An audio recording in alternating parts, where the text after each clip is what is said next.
Olá, estamos aqui para mais um Rosilma Roldan e os Jovens Pensadores. E hoje, mais uma vez, não tantas vezes como eu gostaria, porque essa pessoa é muito ocupada, um gestor de primeira. E gestor de primeira pode ser poeta, pode ser escritor, pode ter uma sensibilidade exacerbada e perceber o que ninguém percebe? Pode. É difícil? É difícil. Normalmente o gestor usa aquela armadura, né, para ser um bom administrador. Eu preciso ser durão. Será? Acho que não. Eu acho que não. Então eu trouxe aqui esse menino porque está fazendo amanhã, hoje é dia 18 de abril, 19 de abril, dia do Índio, a Casa das Culturas de Santos está fazendo 2 anos, um palácio maravilhoso ali na Constituição, que agora respira arte, transpira arte, inspira arte nas pessoas. Eu vou passar para ele, que é o meu amigo, eu sou fã, admirador, ele sabe disso, Flávio Viegas Amoreira. Até no nome, o nome dele, Amoreira, um nome maravilhoso. Vou passar para ele porque o programa agora é dele. Boa tarde, meu amigo. Boa tarde, querida Rosilma. Muito feliz, sinceramente, de estar aqui nesta liberdade de falar, nesse prazer de falar num programa que já é referência na nossa querida região histórica onde o Brasil começou, o litoral paulista, e que é sempre reproduzido, né? Também nas redes sociais, e é uma felicidade, realmente. E como você disse, o paradoxo, nessa sua inteligência também antológica, o paradoxo precisa ser superado. Os poetas são gestores? E geralmente em função da carga afetiva, da carga de sensibilidade, tem até geralmente mais apuro ao lidar com gestão na área principalmente correlata de cultura. O primeiro secretário de Cultura do Brasil, quem criou a ideia de Secretaria de Cultura no Brasil foi o nosso maior escritor, o pai intelectual do Brasil, Mário de Andrade. Mário de Andrade criou a Secretaria de Cultura na década de 30 e foi um grande gestor, criador de bibliotecas ambulantes, itinerantes, foi o inspirador do Instituto Nacional de Patrimônio, não é? De patrimônio histórico e arquitetônico. Ele que idealizou no Brasil algo que hoje parece tão corriqueiro, que é a ideia de preservação de patrimônio material e imaterial. Nós tivemos no governo Juscelino, o Juscelino tinha 8 escritores do gabinete. O seu ghostwriter, o seu escritor de discursos, Augusto Frederico Schmidt, Álvaro Lins, um grande crítico literário, Altran Dourado, um grande escritor mineiro, o próprio Carlos Drummond de Andrade foi chefe de gabinete do Ministério da Educação, do maior ministro referencial, Gustavo Capanema, durante 10 anos, não é? O nosso querido escritor santense, Rui Ribeiro Couto, foi diplomata em Lisboa, foi embaixador na Iugoslávia durante 10 anos, sem falar num grande gestor que nós tivemos, que foi o meu guia espiritual, patrono da minha cadeira 25 na Academia Santista de Letras e na cadeira Vicente Carvalho, que foi criada por nós na Praia Grande. Vicente de Carvalho, o poeta do mar, foi um gestor, um empresário de visão, e a ele nós devemos essa maravilha que nos insere no Guinness Book, o maior calçadão ajardinado de praia do mundo, não é? Foi uma solicitação do poeta Vicente Carvalho, uma carta ao presidente Epitácio Pessoa de então, solicitando a cessão ao município da faixa de areia, da faixa de marinha, da faixa de praia, para a consecução desse esplêndido jardim que é um símbolo santense em primeira mão para o mundo, não é? Portanto, minha cara, Os poetas são tidos também, de maneira até um tanto folclórica, como nefelibatas, uma palavra parnasiana antiga, mas eu gosto muito... Vive nas nuvens. Eu gosto das palavras. A linguagem é a alma mater do ser humano. A linguagem é o que nos dissocia, né? Dentro do mundo das espécies. E a nefelibata, você como uma intelectual também, nefelibata é aquele que vive nas nuvens. Sim. Né? E não, os poetas fazem um bom trabalho e me foi concedido um presente existencial, não é? De fazer numa casa na minha terra aquilo que eu já fazia em São Paulo, na Casa das Rosas, na Casa Guilherme de Almeida, que é uma belíssima casa onde morou o grande poeta Guilherme de Almeida no Pacaembu, a Casa Mário de Andrade, já citei o querido mestre Mário de Andrade, na Barra Funda. Aqui eu também convivi muito como curador de cultura da maravilhosa Pinacoteca Benito Calixto, não é? Eu também agitei muito culturalmente num espaço que é mágico e socialmente muito integrador, que é o Fórum da Cidadania. Fórum da Cidadania, que é localizado ali na antiga, para nós mais maduros, lembrando, né? Antiga Sorocabana. Sim. Enfim, então a minha vida foi uma vida de atuação em casas de cultura, em casas de democratização da arte, em fóruns também de cultura. Então eu tenho uma contrapartida à minha literatura, à minha vivência como professor de oficinas literárias, como gestor cultural ou agitador cultural, né? E o prefeito Rogério Santos me concedeu esta honra, não é? De coordenar um projeto por ele concebido de criação de uma casa numa região carente, no Mercado, na Vila Nova, Paquetá, próximo a cerca de 8 colégios, não é? O mais conhecido ali em frente à Casa das Culturas, o Colégio Santista, que hoje é um colégio municipal, não é? A maioria dos estudantes são moradores ali da região do Paquetá, da Vila Nova, do Mercado, e fazer da Casa das Culturas, no plural, não é? Para todas as tribos, para todas as galeras, principalmente aquelas sequiosas de inserção cultural, né? De acesso à arte, um espaço democrático no extremo e, enfatizo, integrador, para superar aquilo que eu sempre cito nas minhas falas em geral, aquela outra síndrome de elitização dos espaços de cultura. Até hoje, nós pensando bem, os shoppings são espaços fantásticos, né? De sociabilização, mas também são ainda espaços que distanciam um público mais, digamos, carente economicamente. Sim. Não é? E as casas de cultura, pelo seu tom, digamos, de castelo, não é?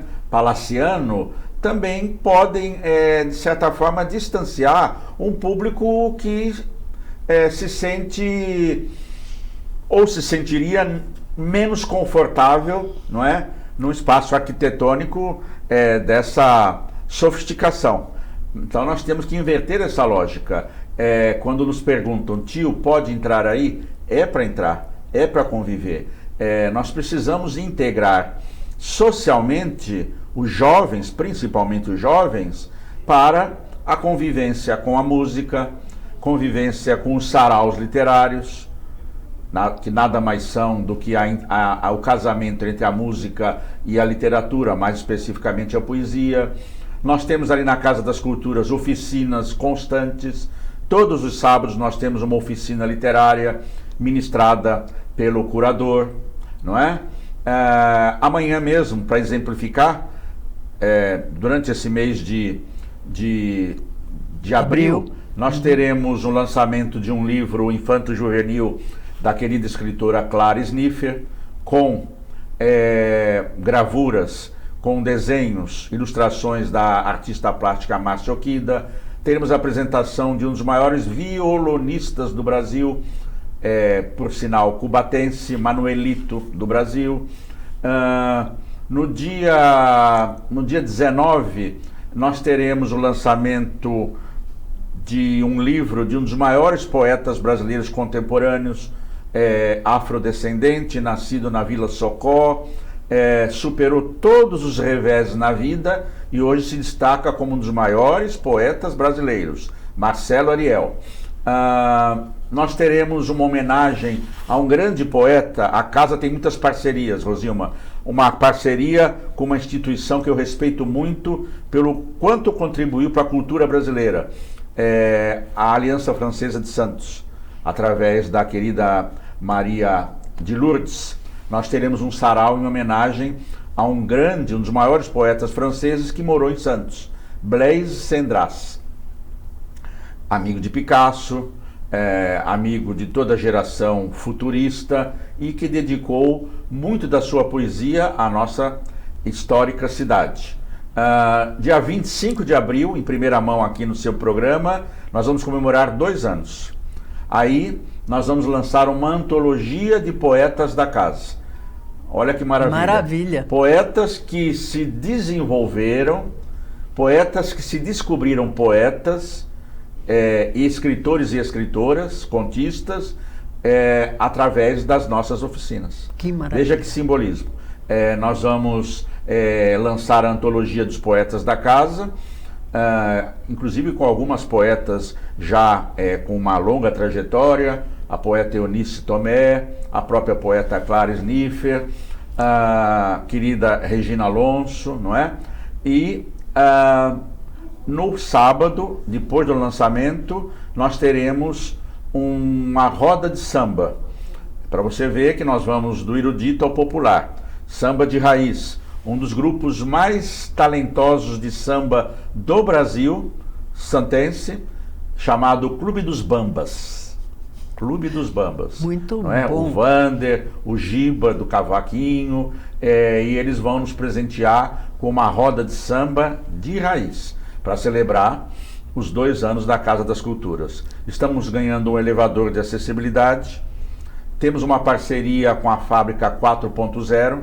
A Fábrica 4.0 é sediada na Cadeia Velha, é ligada à Secretaria de Cultura do Estado de São Paulo, ou seja, um braço do governo do Estado de São Paulo na região, que em reforma está usando a casa como casa de apoio, não é? Então nós ganhamos uma biblioteca, temos agora um curso de violão, de percussão, e também nós sediamos o Memorial José Bonifácio, um pequeno museu, acervo, que promove palestras e discussões sobre o Patriarca da Independência, que nos foi oferecido em parceria com o Memorial e o Movimento José Bonifácio, coordenado pelos queridos amigos Arlindo Salgueiro e o Zé Geraldo Gomes Barbosa.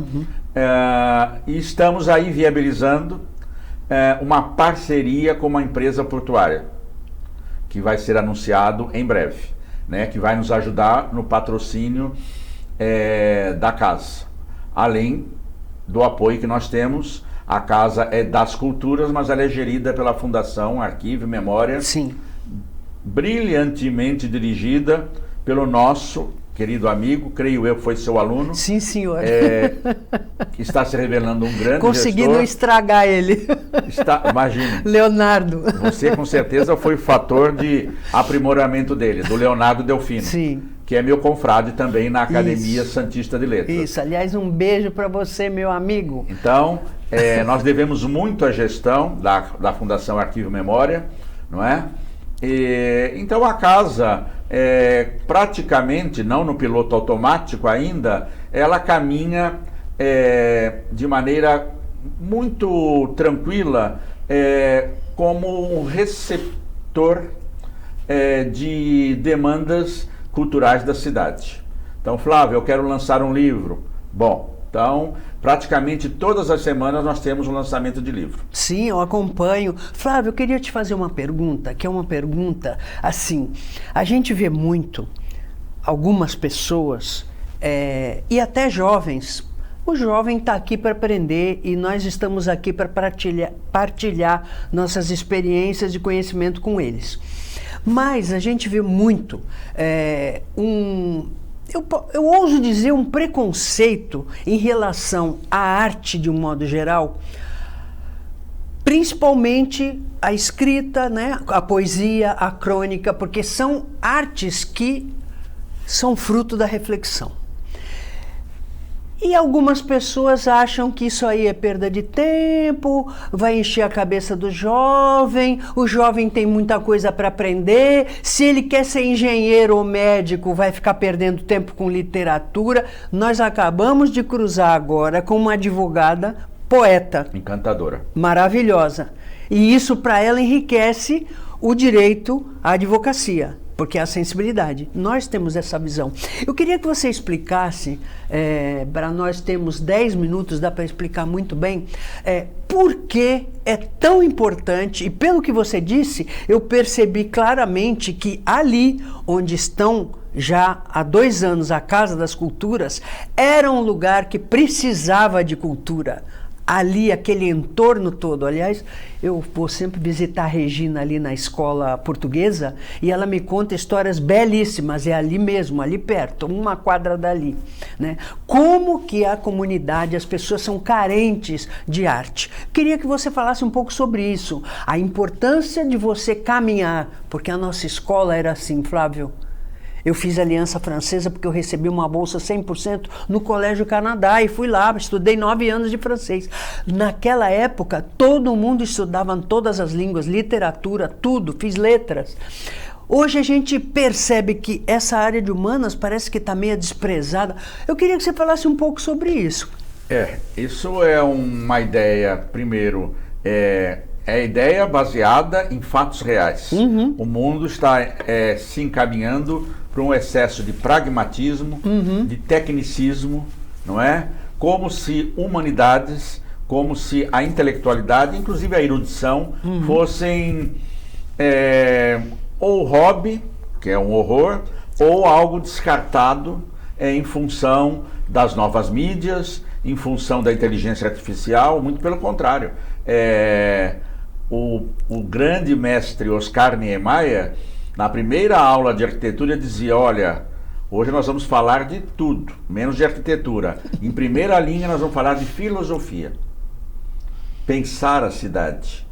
Conhecer os grandes mestres que pensaram as cidades. Então, um médico que é literato, com certeza é um médico com uma visão maior da vida e da própria medicina. Martins Fontes. Dispensa, não é? Você usou já o arquétipo Sim. mais brilhante. E imediatamente é o que vem na nossa mente. Guimarães Rosa, médico. O próprio presidente Juscelino. Sim. Enfim, então tem a visão holística, tem a visão global, tem a visão humana aguçada. A literatura, a arte, o interesse das coisas do espírito só agregam. E ninguém é médico 24 horas.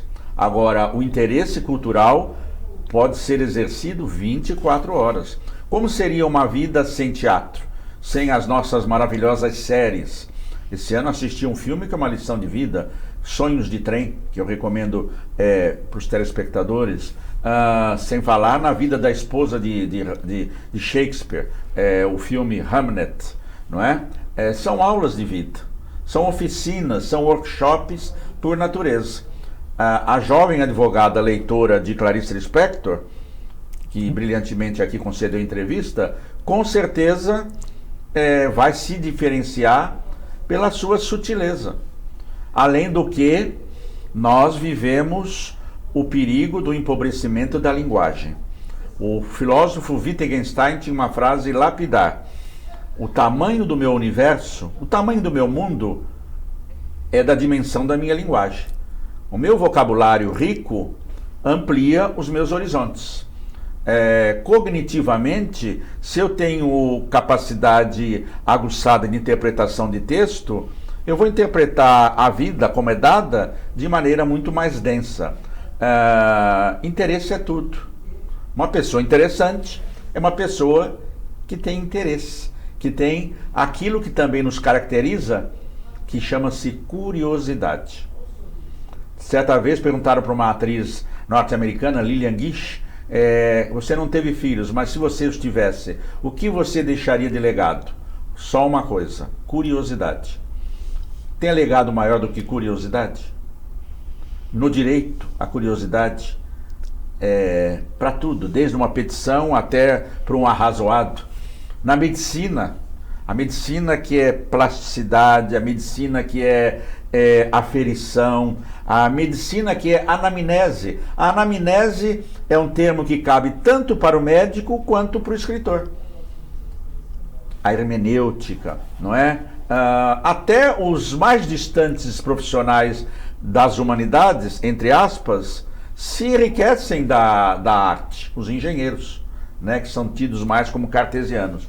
Então, a arte é aquilo, para usar uma expressão um tanto quanto irreverente, mas cabível, é o tesão da arte, é o tesão da vida.